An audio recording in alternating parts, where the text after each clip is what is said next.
Yaramaz filmində bir cümlə var ki, süjet boyu dəfələrlə işlənir. Bəs görəsən niyə? Bəhram qardaş, bağışlayın siz Allah. Arxam sizə tərəfdir. Eybi yox, nə olur? Qabiliyyət başqa şeydir. Bağışlayın ha, arxam sizə tərəfdir. Yaxşı. Hacı bağışla arxam. Eybi yoxdur, eybi yoxdur. Bu böyle.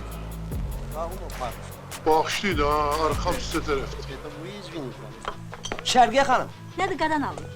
bağışlayın siz Allah. Arxam sizə tərəfdir. Eybi yoxdur, nə olar? Əvvəl bu cümləni etik davranış norması olaraq qəbul etdim. Siz limonadı xoşlayırsınız? Lakin hətamın arxasında baş verənləri gördükcə, cəmiyyətin öz iti dişlərini işə salıb, həyatda qalma instinkti ilə daim qarşı tərəfi parçalamağa kökləndiklərini anladıqca, bu ifadəyə başqa mahiyyət yükləməyə başladım və belə bir qənaətə gəldim.